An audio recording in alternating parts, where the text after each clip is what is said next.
Hey everybody, this is Barker from Be a Better GM. I'm here with a new installment of something that I'm going to be calling 5 Minute Frenzy.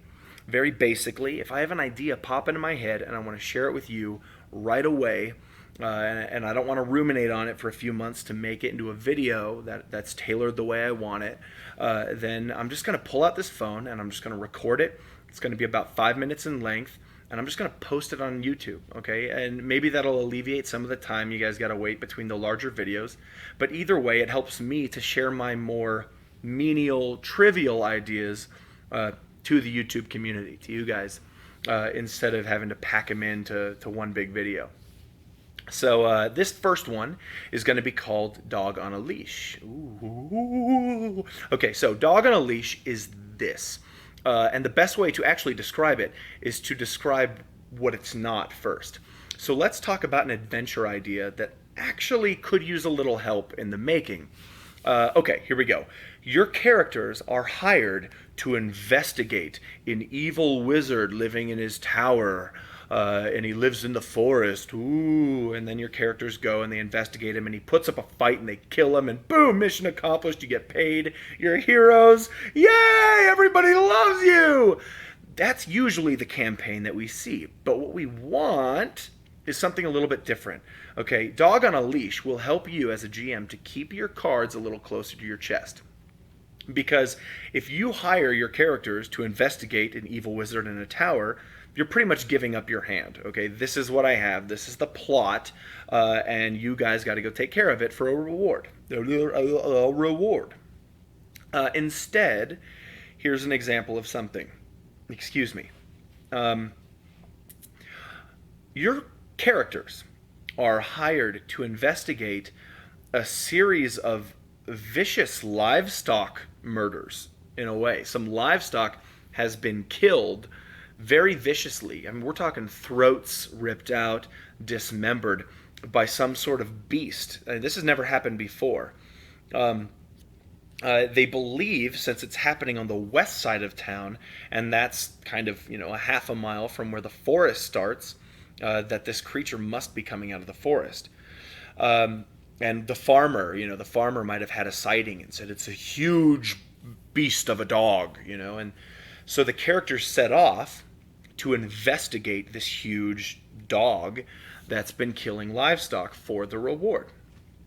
And during this investigation, they stumble across a tower. And right when they see it, maybe, I mean, you could put this any way you want. This is just an example.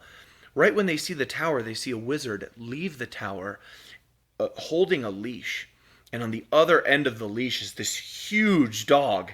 And the wizard says, "Okay, Maddox, have at, happy feeding," or something like that.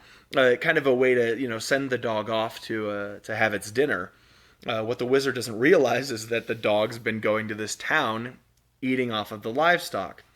But now the players not only find the dog, but they also see the wizard go back in the wizard's tower. So maybe the players will kill the dog before it, attacks again, and or figure out a way to stop it. And that's a good thing because that's what they were hired to do. But now they have kind of a new plot hook. Maybe one of the players might say, "There's some weird lightning things happening at the top of that tower. I think we should investigate." And in investigating, they discover that this wizard, is actually part of a bigger picture. Maybe not a conspiracy per se, but something that would have larger consequences than just a few livestock.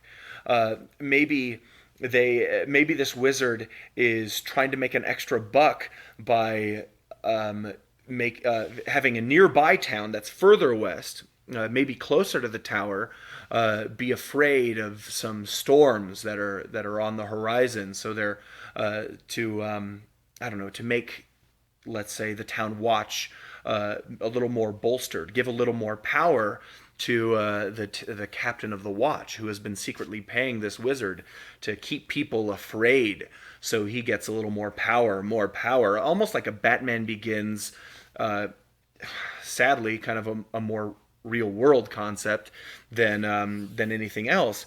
But now the players are seeing this and like, hey, maybe we should stop this from happening, or maybe we should report it to this town.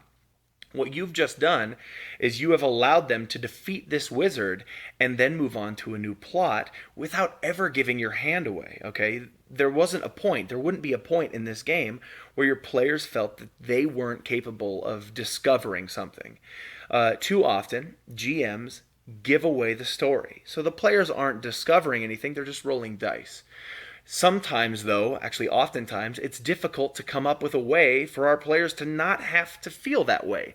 It's difficult to give them these breadcrumbs without role playing for them. Dog on a leash, that idea of, the wizard having a pet, or the wizard being connected in some way to this monster or to this other entity that's causing this town problems, and those problems are what gets investigated. That gives you a really easy way to create a plot trail, okay? And then it'll start writing itself. That's the goal. You always want your game to start writing itself. The fewer decisions you have to make based on, reaching into your brain, finding those hard to find decisions, and the more decisions that are made just by, oh wow, I've made so much of this world that I know what's going to happen, after the characters do this or after the bad guy does this. I know what's going to happen. I know what's going to happen, of course, because I know this world better than anybody else. Okay, it's a living, breathing thing. And that's the ultimate goal. So that's the first installment of 5 Minute Frenzy. Hope you enjoyed it. Comment below down there. That actually looks. I probably shouldn't do that again. But please leave your comments, questions, concerns, middle fingers, whatever you require, and I will address them in future videos, future 5 Minute Frenzies. That'll help me address more questions too. So this is actually a 7 Minute Frenzy. So thank you very much for tuning in. This is Barker signing off.